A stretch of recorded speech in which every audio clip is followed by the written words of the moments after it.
तुम बिकाऊ हो, तुम अपने परिवार के और बच्चों के लिए भाजपा और कांग्रेस के आगे गिड़गिड़ाते हो, दरियां बिछाते हो।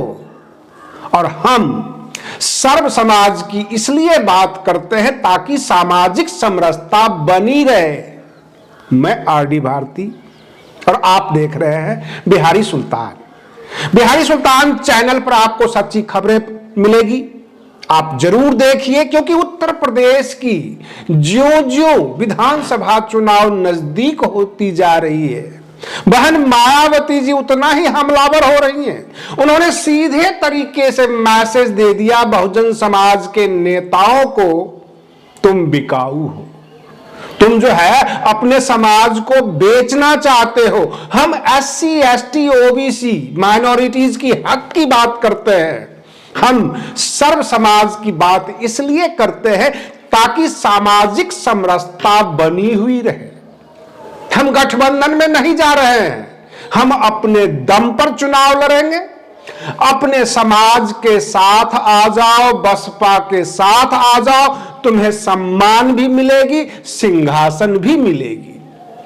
तुम अन्य पार्टियों के पास जाकर रोते हो, एक एक सीट के लिए गिड़गिड़ाते हो, रो रो के कहते हो अखिलेश भैया 1 सीट दे दो, 2 सीट दे दो। बड़ी अजीबोगरीब बात है, बहन मायावती जी ने किसके ऊपर तंज कस दिया, किसको ये बातें बताई? क्या बहुजन समाज के लोग SC ST OBC माइनॉरिटी सब एकजुट हो जाएं, सर्व समाज के भी उसमें से वोट मिल जाए, तो क्या उत्तर प्रदेश की सत्ता दूर रहेगी? सत्ता में आना कोई बड़ी बात होगी? बहन मायावती जी ने संदेश दिया है कि हम बहुजन समाज के हक की बात करते हैं, लड़ते हैं, लेकिन किसी के आगे जाके गिड़गिड़ाते नहीं हैं। हमें गठबंधन की जरूरत नहीं है, क्योंकि हम अपने आप में मजबूत हैं, हमारा समाज मजबूत है। हमारे समाज में मुट्ठी भर लोग, कुछ ऐसे नेता हैं जो बिकाऊ हैं, जो समय समय पर आने पर अपना कीमत लगाते हैं, अपने कीमत को लेकर उस पार्टियों के गुलाम हो जाते हैं जो हजारों वर्षों से बहुजन समाज के साथ अन्याय किया है, इनजस्टिस किया है। अगर ये बात सच है बहन जी का, तो एक लाइक आप जरूर कीजिएगा, क्योंकि बहन मायावती जी कभी भी किसी जाति के खिलाफ, किसी समाज के खिलाफ कोई तीखी टिप्पणी नहीं करती है। हाँ, ये और बात है कि SC ST OBC माइनॉरिटीज के हक में वो बात बोलती है जो शोषित वंचित है, जो पीड़ित है, चाहे वो पीड़ित समाज ब्राह्मण क्यों ना हो, ठाकुर क्यों ना हो। अगर वो पीड़ित है तो बहन जी उसके साथ, उसके सुर में सुर मिलाने लग जाती है, उनकी आवाज बनती है। पिछले दिनों आपने देखा घूसखोर पंडित का जो टाइटल था उनको पसंद नहीं आया।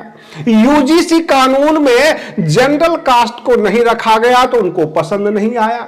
इसका यह मतलब नहीं कि वह भाजपा के साथ हैं, वो जनरल के ही साथ है, केवल SC ST OBC माइनॉरिटीज की हक की वो बात करती हैं, लेकिन सामाजिक वैमनस्यता फैलाकर नहीं। कहने का तात्पर्य है कि राजनीति को उन्होंने कभी गंदी नहीं किया, गंदगी से हमेशा दूर रखा। एक सिस्टम, एक सिस्टमैटिक तरीके से नैतिकता के आधार पर वो राजनीति करती है। आज उन्हें बोलना पड़ रहा है उन तमाम नेताओं के खिलाफ जो समय आने पर बिक जाते हैं, बिकाऊ है, समाज भी कहता है, आप भी कहते होंगे, आपके इलाके में भी बहुजन समाज के कुछ नेता बिकाऊ हो सकते हैं। वो भाजपा के हाथ बिक जाते हैं, कांग्रेस के हाथ बिक जाते हैं, समाजवादी पार्टी के हाथ बिक जाते हैं, वो नकली PDA लाते हैं, आप फंस जाते हैं, अथवा पैसों में बिक जाते हैं। 2 बातें होती है, आपके नेता पैसे में बिक जाते हैं, आप फंस जाते हैं ये सोचकर कि हमारे गांव का, हमारे समाज का नेता जब उनके साथ है तो हमें उनके साथ जाना चाहिए।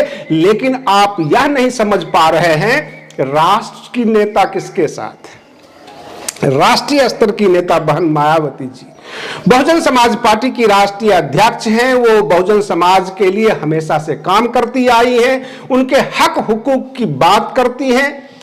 लेकिन उनके बारे में अगर कोई कह दे कि ये भाजपा की बी टीम है, रही बात ये कि भाजपा का बी टीम कौन, भाजपा के साथ किसे देखा जाता है समय समय पर? बहन मायावती जी तो आज तक किसी नेता के पास गई नहीं, किसी अन्य पार्टी के मीटिंग में भी नहीं गई, क्योंकि राष्ट्रीय अध्यक्ष है, उनकी अपनी पार्टी है, वो अपने समाज के हक की बात करती हैं। फिर बी टीम कैसे बनाया जाता है? क्या समाजवादी पार्टी को लगता है कि बसपा उत्तर प्रदेश का चुनाव नहीं लड़ती तब हम जाकर भाजपा से मुकाबला करते? यानी दो टीम बन जाता है, एक भाजपा एक सपा।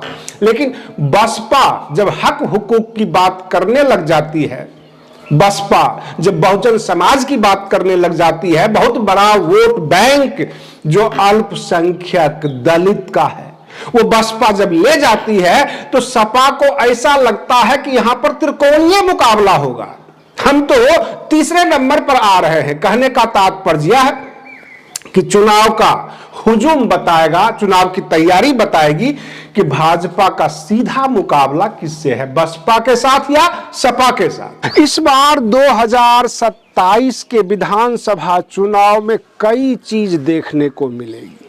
केवल ब्राह्मण ठाकुर ही टारगेट पर नहीं रहेंगे, केवल यूजीसी कानून अथवा SC/ST एट्रोसिटी एक्ट ही टारगेट पर नहीं रहेगा, बल्कि इस बार यह भी ध्यान रखा जा रहा है, बसपा के नेता यह भी देख रहे हैं कि बहुजन समाज के अंदर बिकाऊ लोग कौन कौन हैं और कौन कौन से लोग किस किस दल के साथ हैं, उनके पीछे कितने बहुजन समाज के लोग हैं।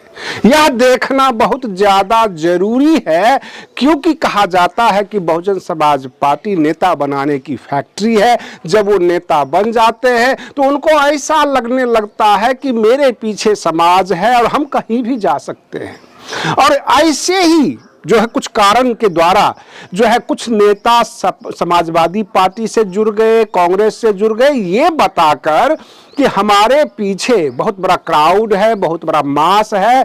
जब वहां उनको कोई रिजल्ट नहीं मिला तो वे तमाम पार्टियां उन्हें भी इग्नोर करने लग गई।